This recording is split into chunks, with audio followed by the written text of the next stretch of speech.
He said, "The devil exists, but he is not who you think he is." Nikola Tesla spoke these words quietly, almost in a whisper, as if he were afraid someone might hear. And yet, one man did hear, his old friend, Mark Twain. New York, room number 3327 in the New Yorker Hotel. Years later, it would become a legend. At the table sits a tall, exhausted man in a grey suit. Papers, formulas, the smell of ozone, Nikola Tesla. He sits motionless, as if listening to something invisible. There is no wind, no rustle in the room, yet the air trembles like before a thunderstorm. Mark Twain, already old and ill, tries to joke. "Nikola, you look as if you've seen a ghost." Tesla slowly raises his eyes. "A ghost? No." Worse. Silence. Only the faint crackle of the lamp. "I saw the light, Sam," he said. "But that light was not from God." Years later, people would argue, was it a dream, madness, or something beyond human comprehension? But that night, in his laboratory on Long Island, Nikola Tesla experienced what he would later call the most dangerous moment of his life. He was on the edge.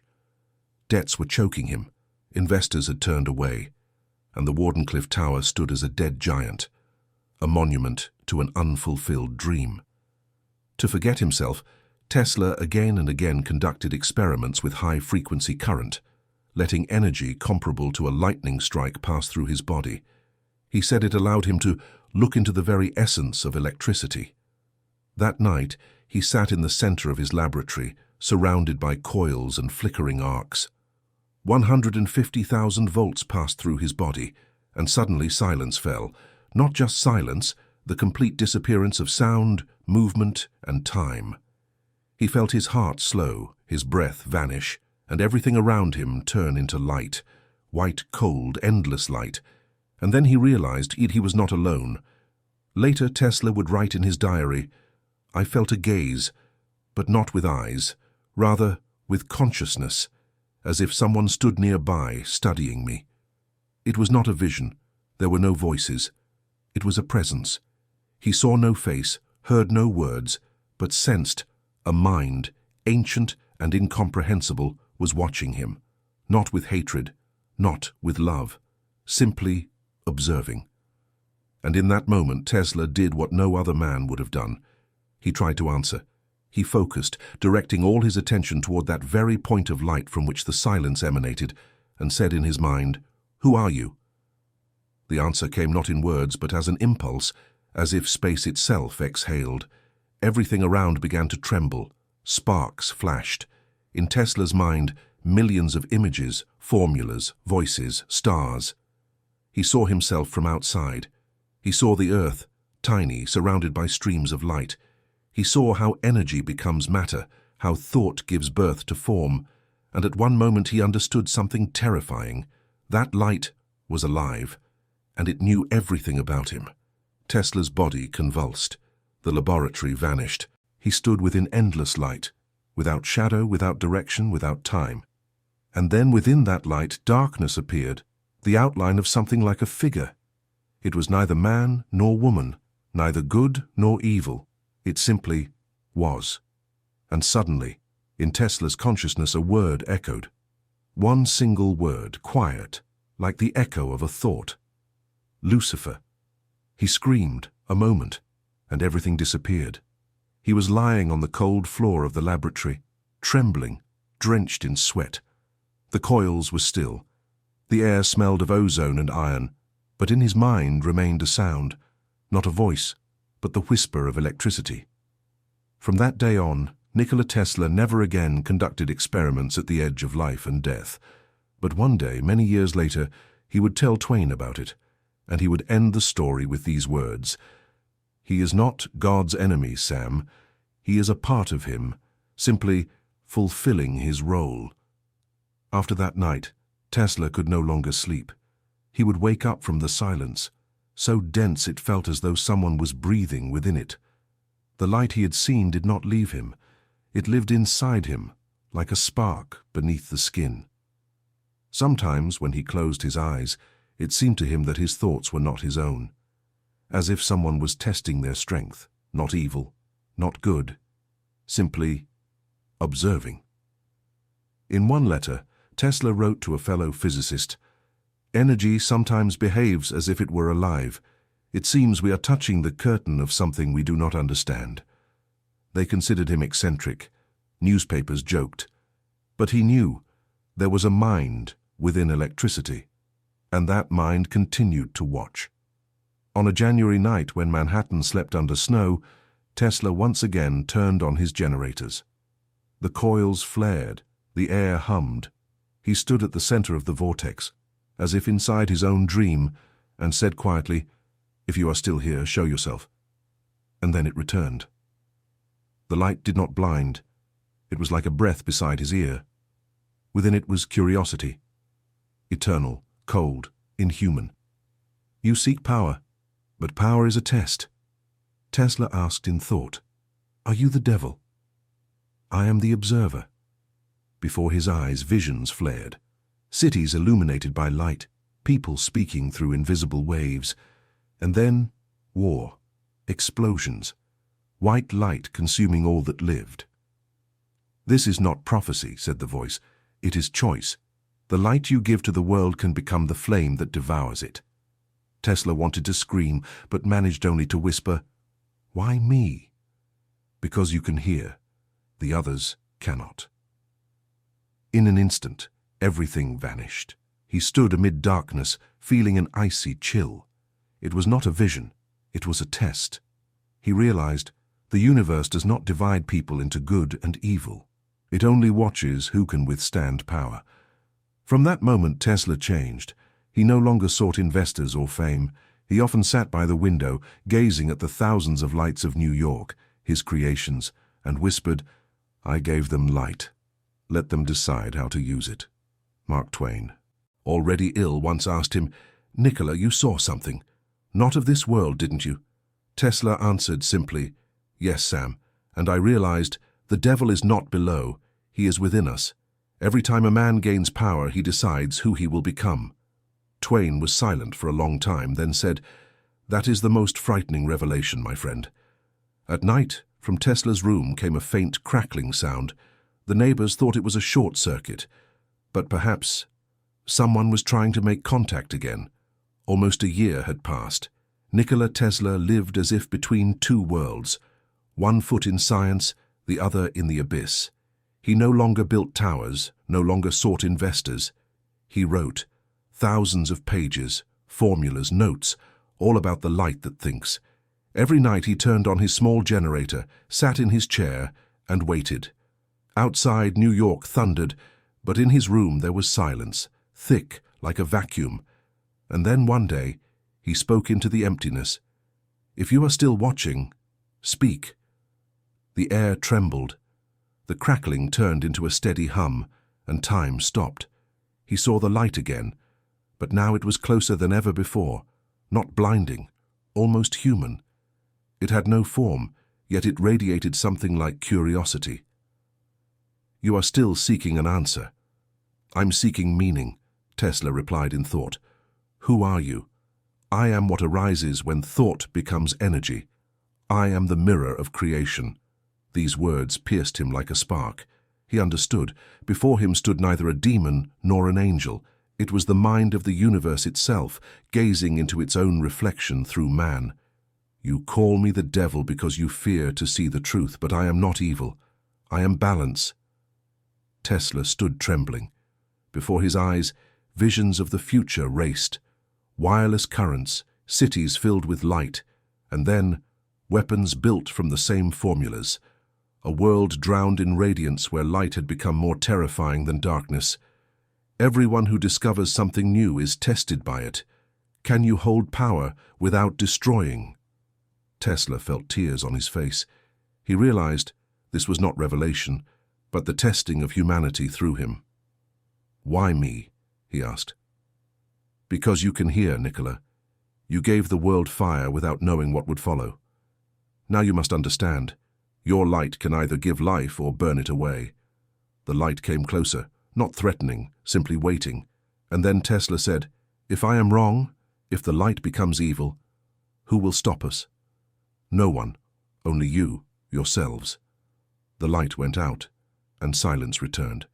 But this time it carried no fear. Tesla sat on the floor, feeling weakness and peace. He understood.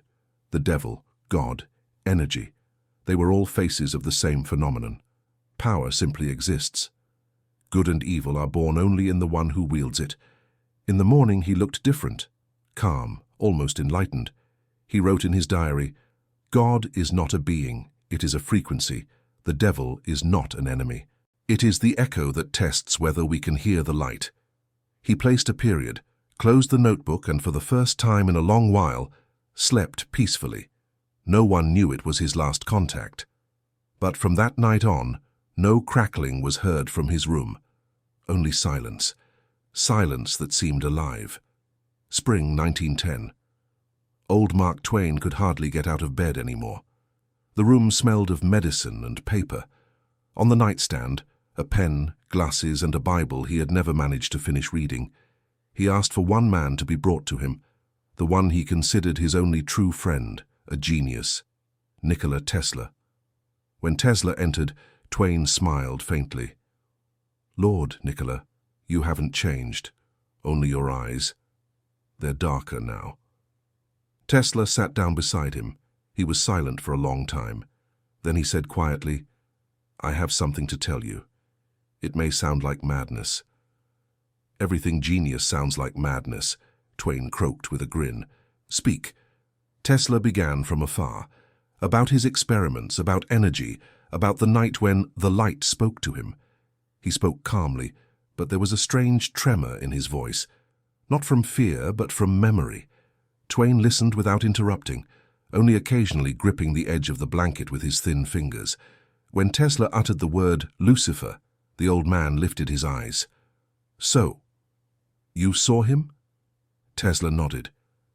"But not as they paint him. No horns, no fire. Only light. Light that knows too much." "And what did he tell you?" Twain asked. "That the devil is not God's enemy. He is his instrument. He watches us, testing what we will do with what we have been given." Twain was silent for a long time, then said, "You know, Nikola, all my life I wrote laughing at God. But the older I get, the more I think, maybe someone really is watching us. Maybe that's the Creator's joke, and to give us freedom and see how we use it." Tesla nodded. "Yes, freedom. That's the real test. The light I saw wasn't evil. It simply showed what we become when we think power belongs to us." He took out a small notebook, worn and yellowed. "I wrote down one thought. Every spark I release into the world returns to me with the question, why?" Twain smiled, but his eyes shimmered. "And what did you answer?" Tesla looked toward the window. Outside, snow was falling slowly. "I don't know. Maybe to prove to myself that God exists. Not up there, but inside. In current, in lightning, in the heart of a man who chooses whether to destroy or create." Twain sighed. "If you wrote a book, Nikola, I'd say it was the best satire on humanity.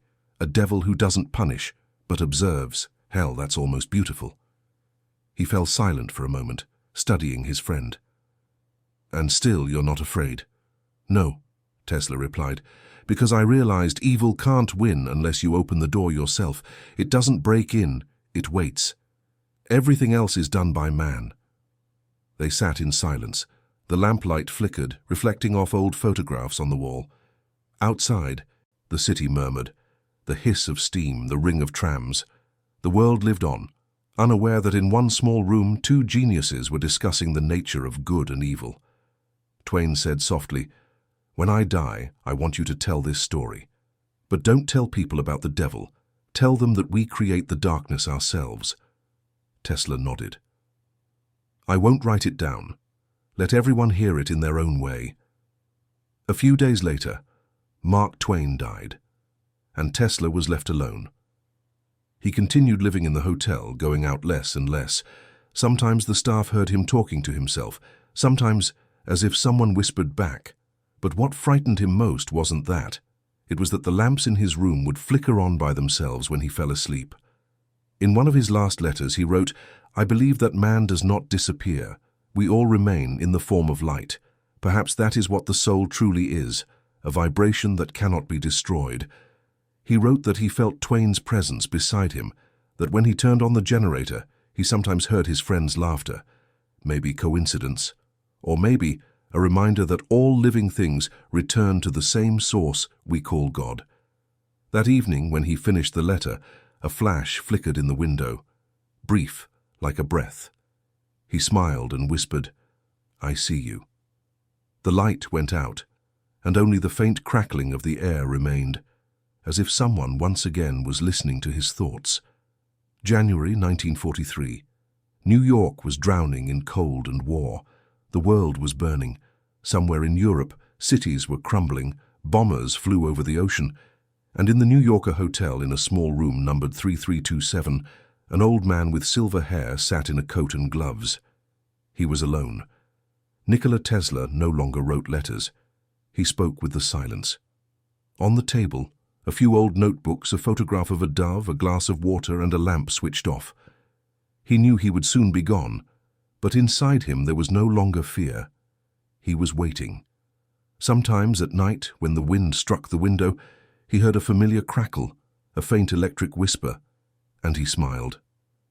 "I remember you," he said softly. "You're still watching, aren't you?" There was no answer, only that same faint scent of ozone, the one that sent chills down his skin. He understood. The contact had never ended. It had simply become a part of him. In those final months, he thought much about humanity, about what people call progress, about how easily power turns into dependence. We created machines, yet became their servants. We discovered electricity, yet lost the light within. He wrote these lines not for books, but for the future, as if he somehow knew that 100 years later, someone would find them and understand. When they found him, he was sitting in his chair, as if asleep, a calm smile on his face. In the room, no candles, no lamps, and yet the air glowed with a soft bluish radiance, as if the walls themselves were emitting light. The police later could not explain where it came from. They wrote in their report, "Unknown illumination, possibly reflection from a window," but the windows were shut. After his death, FBI agents took all his papers. Some vanished forever.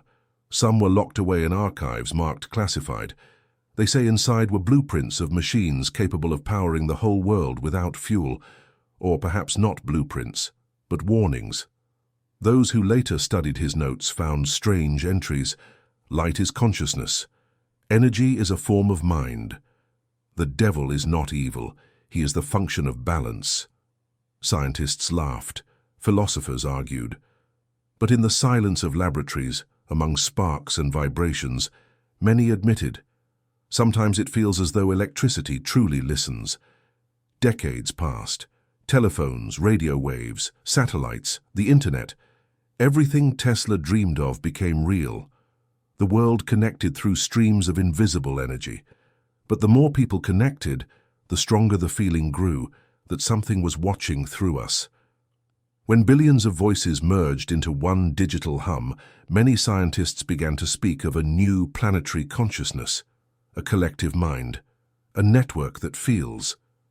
And somewhere within that endless current, perhaps Tesla still lives.